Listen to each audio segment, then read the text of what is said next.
Okay, 3.25 is right around the corner, and a bunch of people have been asking me, what do I plan to play and what my overall plan is? Well, if this is your first time here or you're new or returning, you'll know that for 3.25, I plan on doing a lot of Blight. I have tons of Blight videos on my YouTube channel. I've been talking about it pretty extensively. I'm really excited overall for Blight.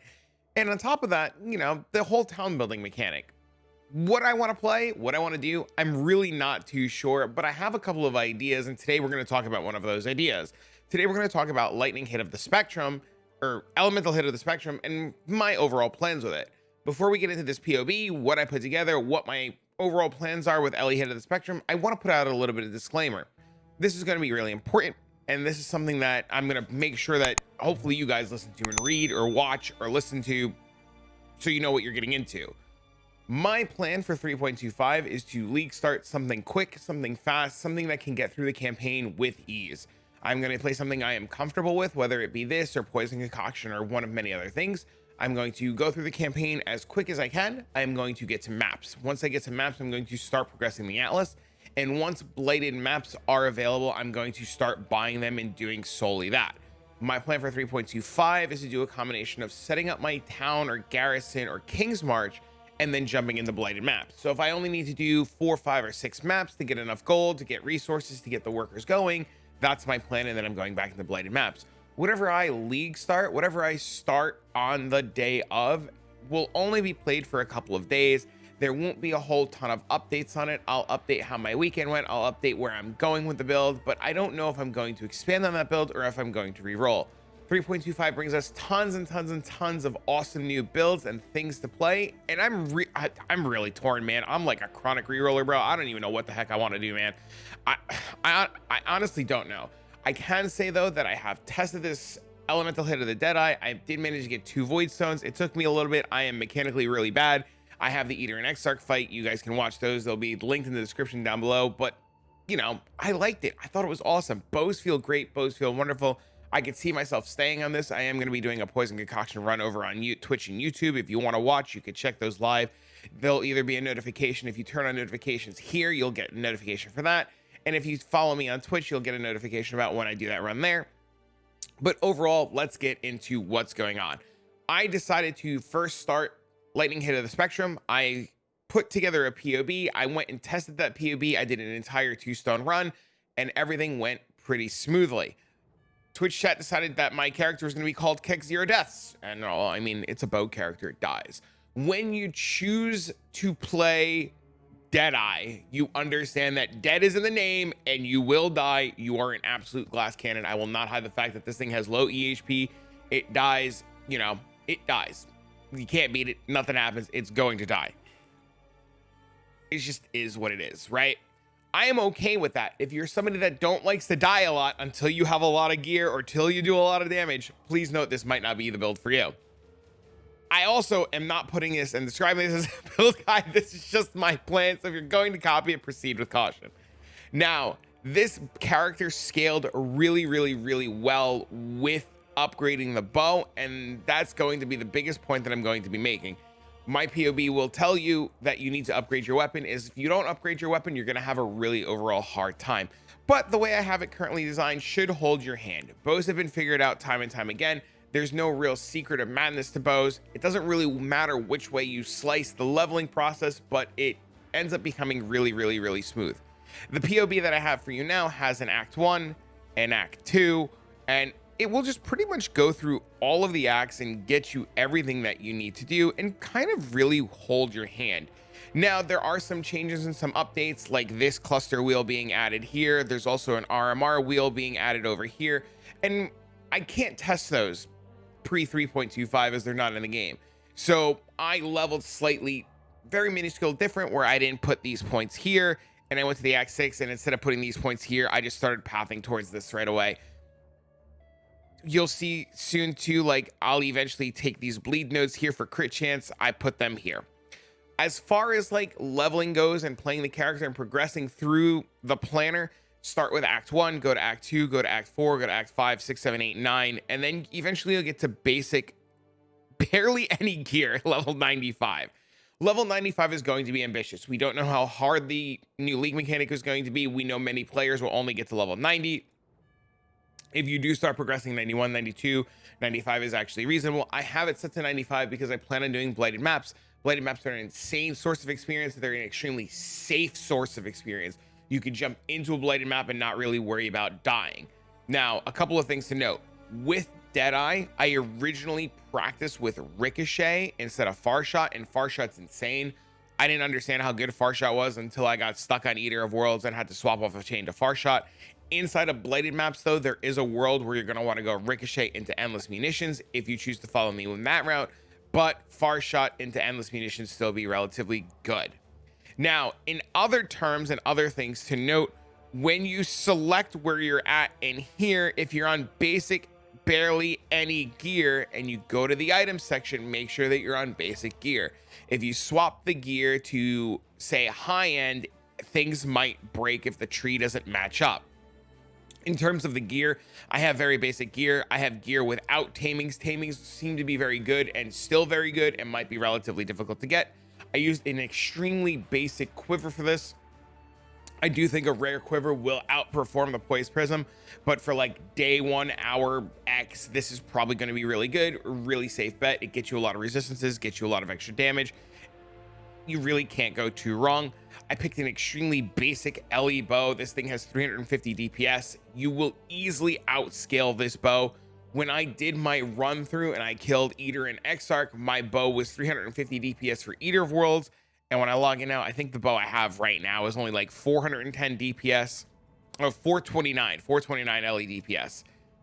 You can on a 400 LE DPS bow get 2 Voidstones. As you can see, this is solo self-found. And yeah, I progressed on a 400 DPS bow. I really recommend picking up an essence and slamming into your bow and finding a better bow. I found this armor while leveling in my SSF run, and I played with it and I forgot about it. I used this back in the day with Spectral Throw. This armor is actually pretty good. It gives you a lot of resistance, or a lot of life. It gives you a lot of free accuracy. It gives you a lot of free crit. Both LE Hit of the Spectrum and Artillery Ballista are crit. This armor comes in 3 different variations. I don't know which one the best one is yet. I'm going to look into it. I only remembered about it slightly before recording this video after I found it last night. So I'm going to make sure to update that. There'll be a note in the description if there's anything changed or you should get a specific one. The only thing that really changes on it is what the beast is that's on it, but I'll double check that and put a little note and update. I used Tanuahi gloves when I was figuring this out. Tanuahis are really interesting. They give you Adrenaline and Onslaught. Adrenaline is really good. Onslaught's really good. It's a defensive layer. It's an offensive layer. I think for the price point, Tanuahis are going to be insane. Eventually, though, you'll like work your way off of this. You'll pick up a Death Rush ring. You'll get gloves with like Fractured Temple mod, and you'll go from there. Boots, very basic boots, just like life, resistance, movement speed, strength. Helmet, same thing, just in life, chaos resistance, resistance to fill the hole. High Reach Truth is amulet, out of control. You automatically have Calling Strike with it. You can't be beat. You have precision and mana reserve efficiency, dexterity, crit multi. Like, this amulet is just crazy and out of control. Until you figure out which precision you want to use, I use precision on arrogance while playing and while leveling. You can use the precision off of this. I think it's a lot better to use precision tied to arrogance, but you know, depending on how your mana situation is, your life situation, where you're at, socket pressure, you might just use precision off of this. The rings, very basic, rings for life and resistances. The belt, also extremely basic, strength, life, chaos resistance, a Stygian Vice because you can put an Abyssal Jewel, and I put a very basic Abyssal Jewel for damage. If you do go the Abyssal Jewel route, until you get a Headhunter, get an Abyssal Jewel that has phasing on kill, going to be completely massive. Flask, very basic, very down to earth. Flask, you can get updated as you go. As the gear levels up, we pretty much just put some tamings on. Tamings are still going to be insane. POB hasn't updated the tamings yet. Taming has 40% increased damage with hits and ailments for 1 of each elemental ailment. So with LE Hit of the Spectrum, we freeze, shock, ignite, and chill. So you get 4 elements. So as long as you have a really well-rolled taming, the new tamings are better than this taming. And then, you know, we'll experiment and see if there's other ways to increase your gear. Taming still has the elemental resistances and the chance to freeze, shock, and ignite. So that's going to be insane. You lose the elemental damage and the elemental damage with attack skills, but because the increased elemental damage is more, tamings will be better. I expect tamings to be expensive. I know. I don't expect to have tamings on day one. They will be available throughout the weekend. And if you start a little bit late, also inside the notes section, which is really important, you should read, there's an entire section on how to get the tamings, how to break it down, how to make it a little bit easier. It talks about the 3 rings that you can vendor together. It talks about the div card. The div card might not be on Atoll. I'm going to make a note and update this. You might need to figure out what map. The Atlas will tell us what map the new div card drops on, and then we can make adjustments and we can like scry the map to what we want to do. We can set it to toxic sewer, we can do it whatever, we can farm. As the gear progresses, we just pretty much keep a lot of the same gear. We get a high resire eventually later on. High resire is going to be expensive. It's always expensive, but it's an aspirational armor. High resire gives us a lot of suppression, a lot of damage. We can chill, dex. It's really strong, tons of evasion, and eventually we'll want to get a nice feathered arrow quiver. Eventually, maybe bows fire additional attacks, crit multi, stuff like that. And then towards the higher end of the gear set, I didn't really go too crazy. All I really did was slap on a headhunter and a high res. It's a bow build. It's going to want headhunter. Headhunter is what you should be aspiring towards. It's going to be your biggest upgrade, at least in my opinion. It's going to be your biggest upgrade. Eventually too, you're going to want clusters and stuff. I don't know which way I want to go with the clusters. I don't know how I want to build a tree for the clusters, and I also don't know if I want to go and swap to warden. One of the biggest reasons why this is DeadEye, and one of the biggest reasons it's not warden, is I haven't played with warden. I haven't tested warden. I know plenty of people are trying out warden in POB. They're working on the numbers. They're working on how it's going to perform, and I don't know. I've been playing this game for a while, and I've seen new stuff come out and new stuff break, and I'm going with the safe route. 100% positively the safe route. I don't want to risk going warden and one of the nodes doesn't work or something doesn't work the way I think it works. And you know, overall, I just want to be safe, and I know people are probably going to copy this, and I want you guys to have a safe experience. If it turns out like hour 10, we find out warden is completely crazy and cracked, warden is insane, warden is jillions of damage, immediately like just hop in a lab and swap to warden. It shouldn't be too bad, especially with gold being able to respec and regret still being able to respec. It should be really easy to find out very quickly if warden works, and it should be very easy to just kind of swap your ascendancy over to warden. It shouldn't be a problem. Now, I had mentioned this, and I'll bring this up again. Make sure that when you're looking at your skill tree and your items, they match down here and up here. Otherwise, you're just going to be in for a world of pain. As far as skills go, I like personally leveling with Galvanic Arrow. I know Rain of Arrow is technically superior. I have always been a fan of Galvanic Arrow. I like the way Galvanic Arrow feels. I like the way it plays. I'm not a huge Rain of Arrow fan. A lot of people like Rain of Arrow. You can play Rain of Arrow at level 12. I have it set up to literally play as Galvanic Arrow, and it pretty much walks you through things. I also give you swaps and ideas for swaps. You could swap your ballista totem to a lightning arrow totem if like socket pressure allows it and you have the currency to do it. It talks about precision. It talks about the Rain of Arrows swap, and then you go to Act 3. Oh, let's shut this off too because you won't have this body armor. And let's go here and shut this off because you won't have this body armor. And then when you get to Act 3, the same thing. There is a section for notes, or a section for auras in the notes section. This will tell you about purity of elements, wrath, haste, and anger.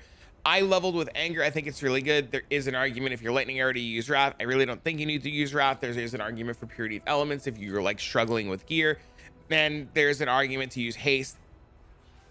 If it does work out the way I think it works out, there is a world where like by Act 4, when you're grabbing this, you're like grabbing this as well. And this is going to be one of those things that you have to like play the character and like get the feel for it, see how you're going. And then you take the 2 RMR nodes early, you slap on like damage aura, haste, and you just kind of like go. You know, proceed with caution, use your best judgment. There is an Act 4 and 5 lightning arrow swap. I do give alternates to the different colors depending on what your links are. If your first 4 link is 2 green, 1 red, 1 blue, 3 green, 1 red, 4 green, Trinity. Essentially, I give you options for the color combination that drops. I understand that in League Start, your colors are going to be tight. Chromes might not be plentiful. You might not know what to do. So there are different options. I don't think Trinity is going to be as good with Lightning Arrow because we're losing the flat lightning. But if you have a bow that has an element and you're using anger, you could proc Trinity. If Trinity doesn't proc, then recolor your armor. You know, it's a lot easier to just recolor the armor and figure out Trinity later when you get Ellie hit of the spectrum. We level Lightning Arrow because Ellie hit of the spectrum comes out of labs. My plan is to just buy it. It'll be on trade. It'll be a couple of chaos, or I will just self farm it. When I did it in SSF, it took me 13 runs in the 3rd lab. It was at Merciless, the 3rd lab to get it. So It's farmable. It'll take you a while. I don't want to sit in labs. I'm just gonna buy it. When I get to maps, I'm just gonna buy it. And then I have Acts 6 through 10. Same thing. It gives you everything you need to know. And then when you get to early maps, it gives you the stuff. Now, I want to take a second and say thank you to Fubgun, and I want to say thank you to Havoc. I didn't know about the Blast Rain, Storm Rain tech. I had no idea that was a thing. I didn't know people were doing it. I did some research. I looked at Fubgun stuff. I looked at Havoc stuff. I looked at old Grimrose stuff. I looked at things that I did. And those guys were doing stuff like this. And I thought, oh, that's really cool. That's a really, really neat swap. I watched the Havoc run where he did the 4 stones, the Storm Rain, and it really just blew my mind. And I've seen other people do it. So I included it in here if you want to go a Mana Forge setup, but I know Fubgun has done fantastic work. You can find him over on twitch.tv/Fubgun, and you know, Havoc's doing amazing work too. You can find their information here, and as I give them credit there too. But yeah, that's overall really it. If you want to see how the character plays, the character here, I have, like I said, I have the 2-stone ring or the 2-stone video down below to do the typical blood Aquaducts play. You know, the character fires, it moves, it's a little quick, it's a little hasty, you know, everything bounces, everything shoots, everything kills. Blood Aqueducts is kind of whatever. Nobody really cares about the Blood Aqueducts text, but I know people like watching people kill things in Blood Aqueducts, so there you have it. As far as the character that I played, I got 2 stones in roughly about 18 hours. I am slow. I do talk to Twitch chat. I do get up and take breaks. I do walk away from the game. I have 2 cats and a kid. You know, like, I'm slow. I know I could probably cut my time down by like 6 or 7 hours if I really sweated and tried, but I'm not going to bust my back for 2 stones. I know some people will. In my playthrough of this character, I did find Shadow and Dust. These are another great alternative to gloves that you can use. I did pick up Dark Ray Vectors, and like I said, I found out the Euros fostering. You can see I didn't have much gear going on. I had a bow. It was 429 LE DPS. This had LE Hit of the Spectrum, Returning Proj, Trinity, and Mirage Archer. You're going to say, oh my God, you're using Returning Proj. Why is it in your link setup? It is in the link setup. It is it's in the map setup when I have the ability to put it. Inside of the axe, I felt that, and I want to just point this out. Where is it? I felt that these combination of skills were a lot better. Mirage Archer is also insane, so like you have the opportunity to do Mirage Archer. I'll actually add another section here where I copy one of these and I add you guys in Mirage Archer, so you have the Mirage Archer set up as well, and you guys can make that decision for yourself. The gloves, precision with arrogance, flame dash to move around. The helmet, not very good, very basic resistances in life. It had frenzy, calling strike because I didn't have the amulet, power charge on crit, and mana forge arrow. Once I get Hyri's amulet, we could drop this, no problem. The body armor had anger, blood rage, mark on hit, sniper's mark, and haste. We used an absurdly bad belt. The rings were okay. They could definitely be better. And then we had a quiver that just pretty much did the job. But like I said, this was a solo self-found run. It took me about 18 hours to do everything. And that was playing really casual, just doing things, talking to people. I know somebody's be like, oh my God, you gapped for 18 hours. Do a map. And you'll see, like, well, I guess I don't have any Val orbs left, but we'll go in, we'll do a map. Maps are just absolutely easy peasy. You know, sometimes you'll die, sometimes you won't die, sometimes you'll struggle. It depends on really the map and the mods and what's going on, but you see right away, we're just off screening things.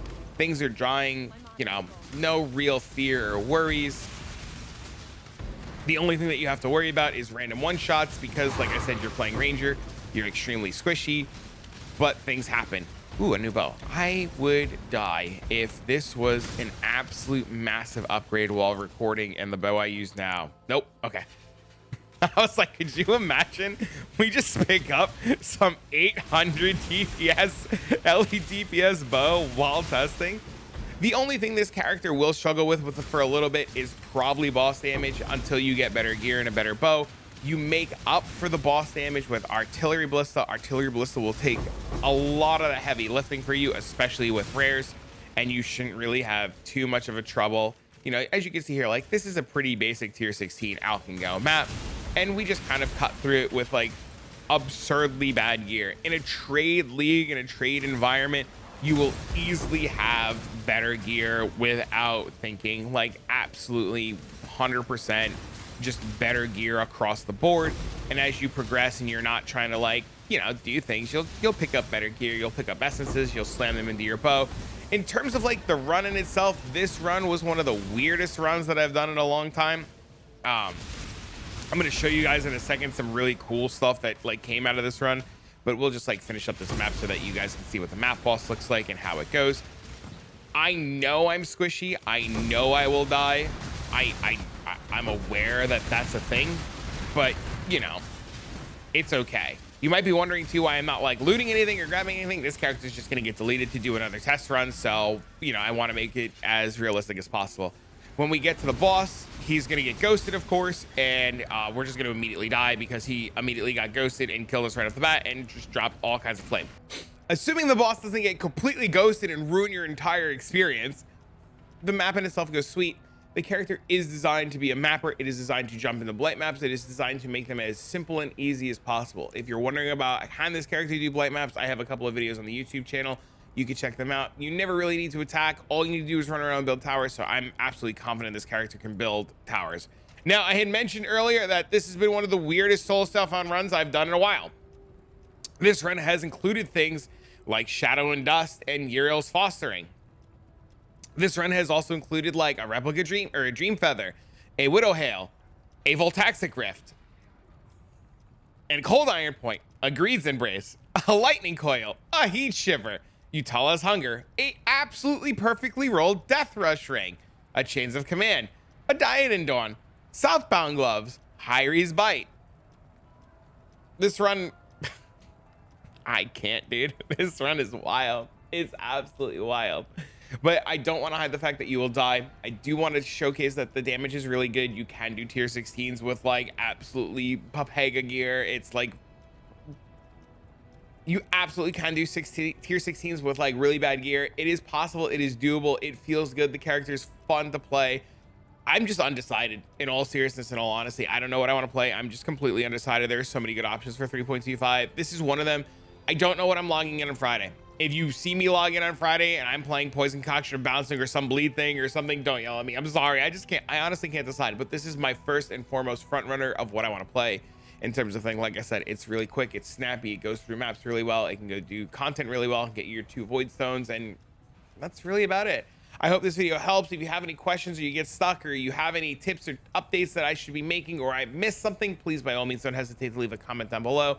Let me know what I missed. I want to make sure that I can absolutely positively get everything out to you guys, get everything updated as quick as possible. And as far as things go, if you're looking for updates, keep an eye on the description down below. Bookmark this video, return to it, check every so often. I'll put little timestamps and dates when I update things, or I'll just release an updated video if I end up playing it. But for now, friends, I'm gonna get this video out to you guys, and if this helped, please let me know.